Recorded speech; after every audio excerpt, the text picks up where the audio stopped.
JEE mains maths most important question series का 7th episode है। अब तक हम 6 एपिसोड्स कर चुके हैं जिसमें हमने 28 क्वेश्चंस डिस्कस कर लिए हैं और 8 चैलेंज क्वेश्चंस आपके सामने मैं डाल चुका हूं। आज आगे बढ़ेंगे, एपिसोड नंबर 7 स्टार्ट करते हैं। Let's get start. So friends, let's see today's first question, question number 29। Complex numbers का क्वेश्चन है। Let alpha beta be the roots of the equation x square minus x plus 1 equal to 0. Find the quadratic equation whose roots are alpha की power 2008 and beta की power 8002. Quadratic equation बनानी है, ठीक है। तो देखने में क्वाड्रेटिक इक्वेशन का क्वेश्चन है, but actually it involves the concept of complex numbers, क्योंकि ये जो क्वाड्रेटिक इक्वेशन उसने दी है आपको x square minus x plus 1 equal to 0, ठीक है। इसके रूट्स क्या बोल रखे हैं? अल्फा एंड बीटा, ये रूट्स बोल रखे हैं। बट वी नो दैट इसका जो डिस्क्रिमिनेंट है, it comes out to be negative, तो इसके जो रूट्स हैं वो इमेजिनरी है। इनफैक्ट जिन लोगों ने कॉम्प्लेक्स नंबर्स पढ़ रखा है उनको पता है कि x square plus x plus 1 equal to 0 जो क्वाड्रेटिक होती है उसके रूट्स होते हैं ओमेगा एंड ओमेगा स्क्वायर। लेकिन यहाँ पे जो इक्वेशन है वो x square minus x plus 1 equal to 0 है और उसके रूट्स क्या होते हैं? Minus omega and minus omega square. Just that x has been replaced by minus x। तो इसके रूट्स ये होते हैं, तो इसके रूट्स ये होते हैं, where omega is a complex cube root of unity, ठीक है। तो इसका मतलब ये जो मेरे पास ओमेगा आता है, this is nothing but minus 1 plus root 3 iota by 2। This is nothing but omega, this is what we call as omega, okay. तो इसलिए इसके जब रूट्स निकालोगे आप तो माइनस ओमेगा और माइनस ओमेगा स्क्वायर आएंगे। अब आप ये देखो कि आपसे क्या बोल रहा है कि वो क्वाड्रेटिक इक्वेशन बनाओ जिसके रूट्स ये दोनों हो, ठीक है। अब किसी को भी मतलब I can take this as alpha, this as beta और this as alpha, this as beta, does not matter, ठीक है। कभी भी इसको इंटरचेंज करने में कोई फर्क नहीं पड़ता, राइट। तो अब देखो, अब उसने हमसे क्या बोला? अल्फा की पावर 2008। अल्फा की पावर 2008 का मतलब माइनस ओमेगा की पावर 2008, माइनस की इवन पावर तो प्लस हो गया 2008। फिर हमें एक बात पता है ना भी ओमेगा के बारे में कि ओमेगा का क्यूब 1 होता है, this we already know that every third power of omega in fact comes out to be 1, this is known to us. तो इसमें 3 का मल्टीपल कब आएगा? 2007 पे आएगा। तो 2007 पे तो ये 1 दे देगा, इसका मतलब what is left with you is only omega. So what is alpha की power 2008? Omega, which is our first root. Now what about beta की पावर 8002? Beta की पावर 8002 का मतलब माइनस ओमेगा स्क्वायर की पावर 8002। अगेन वो ये minus की even power यानी प्लस हो गया, तो ये ओमेगा स्क्वायर की पावर 8002 बोल दूं या ओमेगा 8002 का स्क्वायर बोल दूं, बात तो एक ही है, ठीक है। नाउ 8002 अगेन 3 से डिविजिबल नहीं है, लेकिन 8001 3 से डिविजिबल है। 3 से डिविजिबल होते ही ये क्या देता है? 1 देता है। इसका मतलब कितना ओमेगा बचा? 1, और उसकी होल पावर कितनी है? 2। तो ये कितना आया? ओमेगा स्क्वायर, और ये कितना आया? ओमेगा। दैट मींस अब मुझे वो क्वाड्रेटिक इक्वेशन बनानी है जिसके रूट्स क्या हो?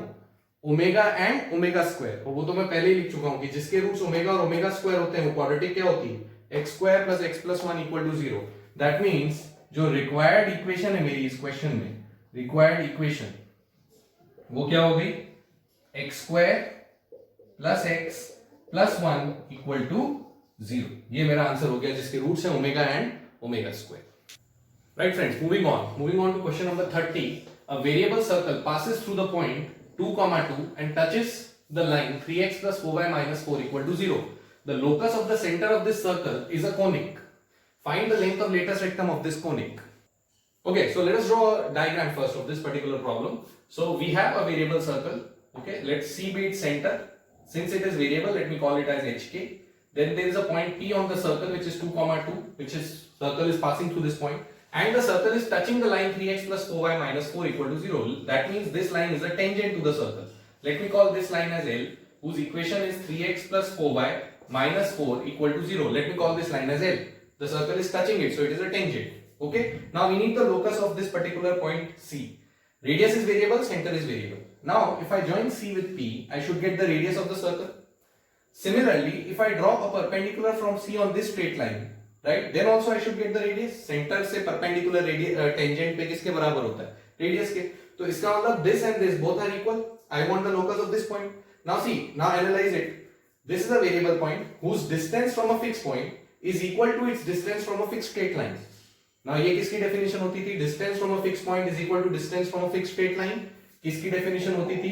पैराबोला की डेफिनेशन होती थी। That means the locus of this particular centre will be a parabola. और अगर आपको और याद आ रहा हो तो जो फिक्स पॉइंट होता था उसको हम क्या नाम देते थे?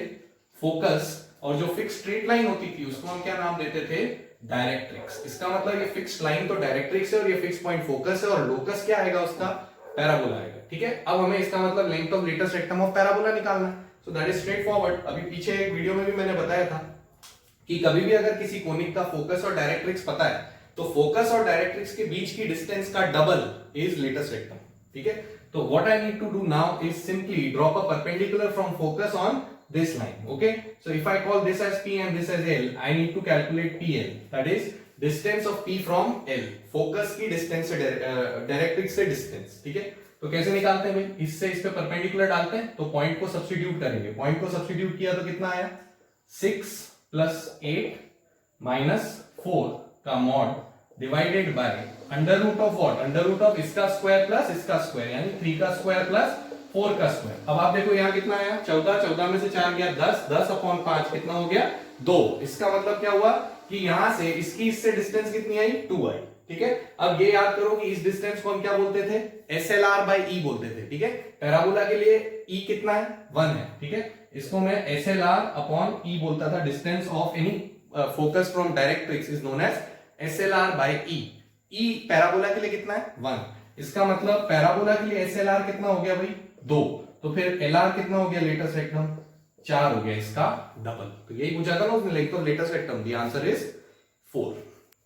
Okay, the next question is question number 31. If the coefficient of x square in the expansion of 1 plus x to the power n has the same value as the volume of the paralleloid formed by the vectors I plus k, 20i plus j plus k and I plus j plus 27k, find n. n निकालना है, ठीक है। So it's a question which is a mixture of vectors and binomial. So let us first see what is the volume of paralleloid formed by these vectors. Okay, so we know that volume of paralleloid is nothing but the determinant formed by the coefficients of ijk. Okay, so if you plug in the coefficients of ijk, what do you get here, 1 0 1 for this vector. For this vector it is 20 1 1. For this vector it is 1 1 27. So this becomes the volume of my paralleloid. Okay, let us solve this determinant. So what I get is 1 27 minus 1. Okay, 0 becomes 0 and then plus 1 and it is 20 minus 1. Right, so it comes out to be 26 plus 19, so it is 45. So how much do I get? The volume of paralleloid comes out to be 45. Now what is he saying? He's saying that the coefficient of x square in this expansion is the same as this 45. So I need to get the coefficient of x square in 1 plus x to the power n. Okay, now I must also know that coefficient of x square in 1 plus x to the power n is nothing but NC2. Do you agree with me? Okay, so because what is the general term of this? It is NCR x to the power r. So I want x to the power 2. So I need to plug in r as 2. So the general term, the coefficient becomes NC2. So that means this NC2 should be equal to what? 45. Okay, and then by trial and error itself you'll get that n is equal to 10 because 10C2 is 45. Okay, if not, you can always solve it. NC2 means what? N multiplied by n minus 1 by 2, which should be equal to 45. Which means n multiplied by n minus 1 should be equal to 90. Now no need of forming a quadratic, you directly get what? That two consecutive integers, these are two consecutive integers, should multiply to give you 90. And that happens only with 10 and 9. Okay, that means this should be 10 and this should be 9. So that 10 into 9 comes out to be 90. Therefore the value of n is 10. So the answer to this question becomes 10. Right, let's move on to the next question. Question number 32. Let fx equal to x plus cos x possess an inverse gx for x belonging to 0 to pi. So gx is the inverse of fx. Find the value of g dash of 0.6 plus cos inverse of 0.6. So this is the input of g dash. You need to find out derivative of g. That means in this question, what is the concept? Derivative of inverse function. Now whenever you want the derivative of inverse function, right, always remember that if g is the inverse of f, then what is g of fx? It should be x, right? If g is the inverse of f, then gof should definitely be identity function. Okay, so from here if I differentiate both sides, what is the differentiation of g? It is g dash of fx. What is the differentiation of f? It is f dash x. What is the differentiation of x? It is 1. So from here what I get is g dash of fx should be equal to 1 upon f dash of x. Right? So if I want g dash of something, I need 1 by f dash of x. Right? Now here, what I need is g dash of this.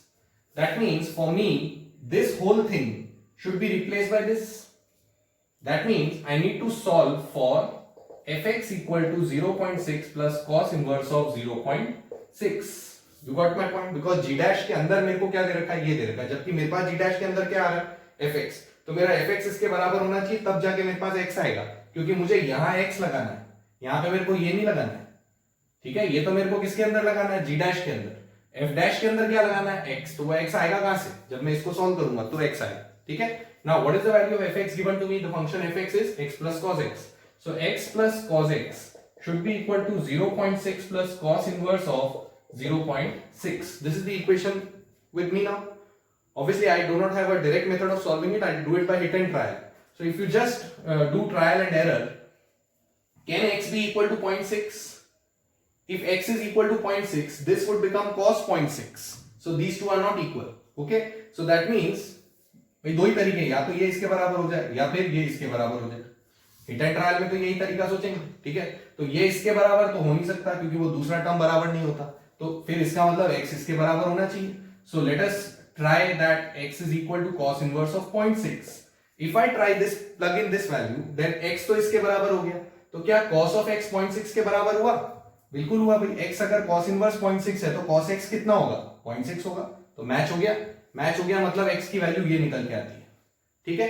अब x की value जब ये निकल के आती है तो आपका जब जैसे ही आप इसको यहां प्लग इन करोगे तो आपका आंसर 1/f' होगा, जहां पे x की वैल्यू कितनी है, cos इनवर्स 0.6. बट उसको प्लग इन किसके अंदर करना है, f' के अंदर. तो हमारा fx जो फंक्शन था वो क्या था, x plus cos x. अब मेरे को इसको क्या करना है, डिफरेंशिएट. राइट. f' निकालना. What is f'? 1 इसका डेरिवेटिव 1, cos का डेरिवेटिव sin. ठीक है. लेकिन मेरे को यहाँ पे x को क्या प्लग इन करना है, cos inverse 0.6. Let me plug in that value, f' of cos inverse of 0.6. This is what I need. So it becomes 1 minus sin of cos inverse of 0.6. This is what I get. Right. Now since बाहर sin है और अंदर cos inverse है, तो cos inverse को किसमें बदलना पड़ेगा, sin inverse में. Right. तो आपने एक ट्रायंगल बना लिया. ठीक है. 0.6 का मतलब क्या हो जाता है, 0.6 का मतलब 3/5. 3/5 का मतलब अगर मैं इसको थीटा लूं तो बेस हो गई 3 और हाइपोटेन्यूज हो गई 5, तो परपेंडिकुलर कितनी आएगी, 4. तो what is cos inverse of 3/5? It is the same as sin inverse of 4/5. ठीक है. तो इसको I can very well write as 1 minus sin inverse of 4/5, which becomes 1 minus 4/5, which now becomes 1/5. So what is the overall result for f' of cos inverse 0.6? It is 1/5, and that I need to plug in here. Therefore, the answer to my question, g dash of 0.6 plus cos inverse of 0.6, जो उसने मांगा था मेरे से, ठीक है, उसमें मेरे को यहाँ पे तो मैंने इसको प्लग इन कर दिया, यानी यहाँ पे किसको प्लग इन करना है, x को. तो x को प्लग इन करके हम निकाल चुके हैं ऑलरेडी. कितना आंसर आया, 1/5. तो मेरा आंसर आएगा 1/1/5. रिमेंबर रेसिप्रोकल आंसर लिखना है. तो आंसर कितना निकल के आया, 5. That is how you differentiate an inverse function. So ये याद रखना, this should be your starting step. ये हमेशा याद रखो, हमेशा यहाँ से चालू करो. यहाँ से चालू करने के बाद g डैश के अंदर क्या आना चाहिए वो क्वेश्चन में दे रखा होगा, उसको यहाँ प्लग इन करो. राइट. और तुम्हारा जो fx है उसको उसके बराबर रख के हिट एंड ट्रायल से सॉल्व करके x निकालो. वो x कहाँ रख दोगे, यहाँ.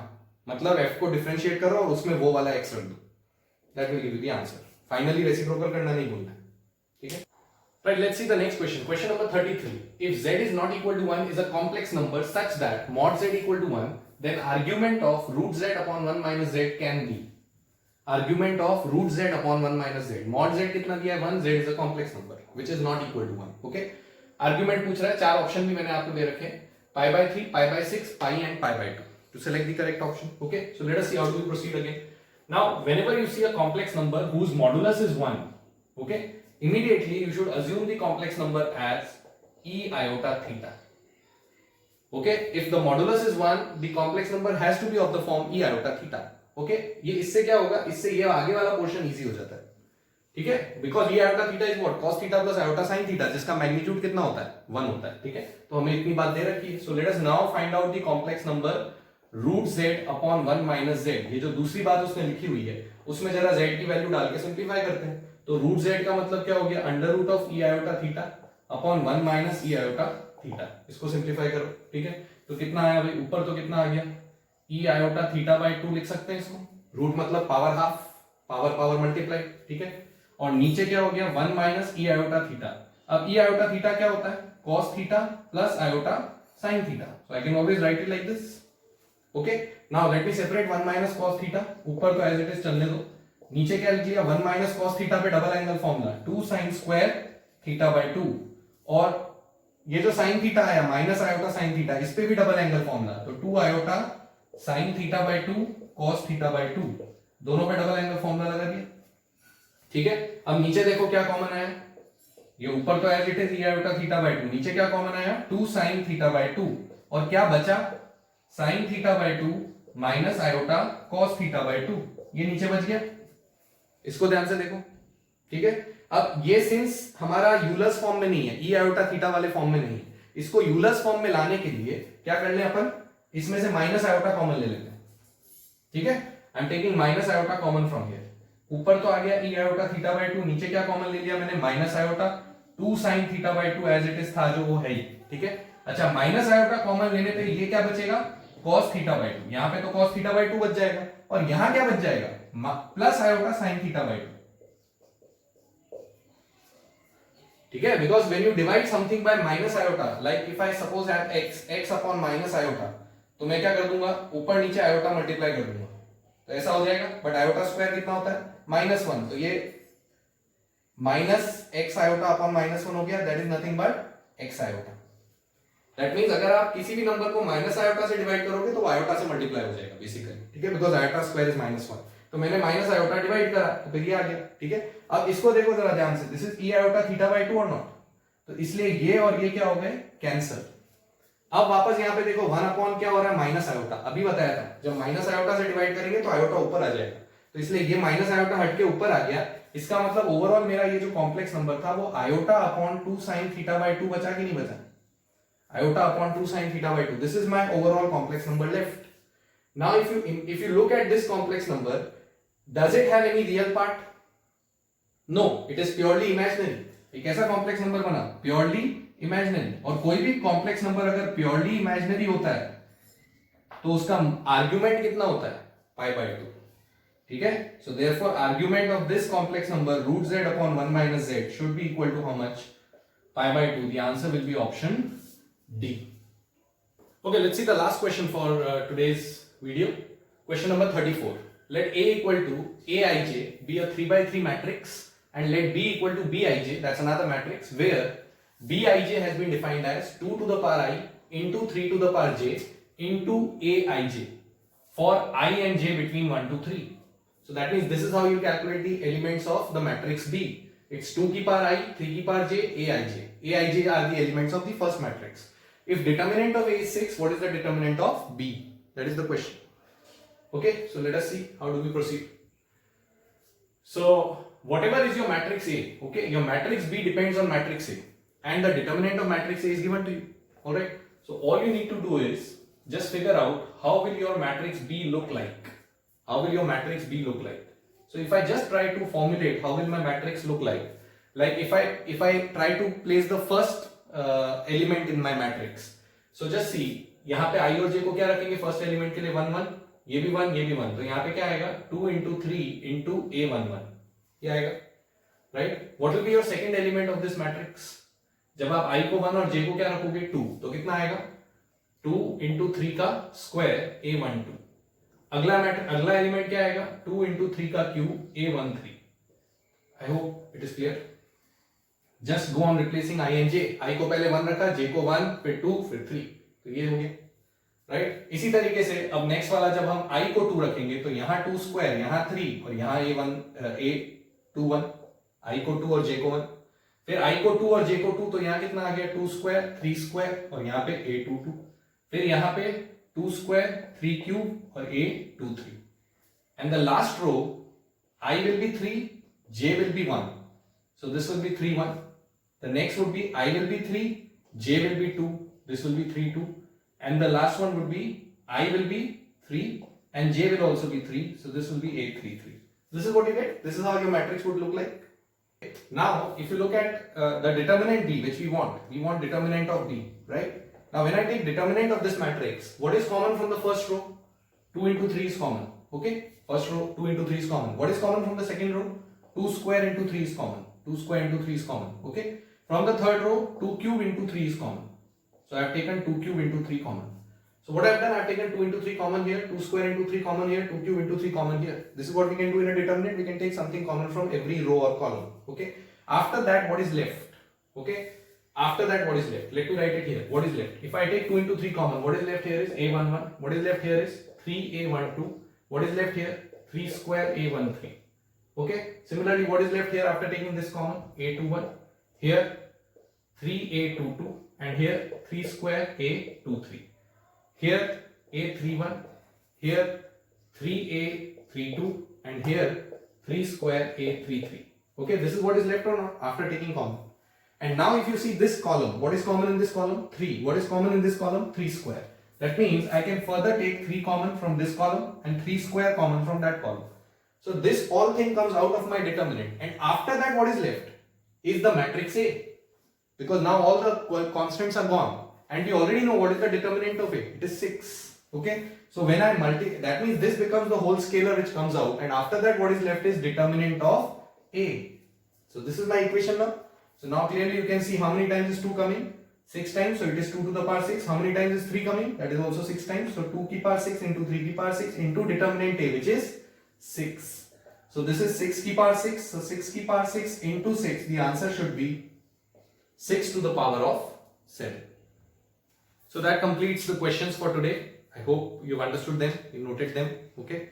And now comes the challenge part. I will be again posting 4 questions for the challenge. As usual, just try to solve them and post your answers in the comment section. Okay, see you in the next video. Take care.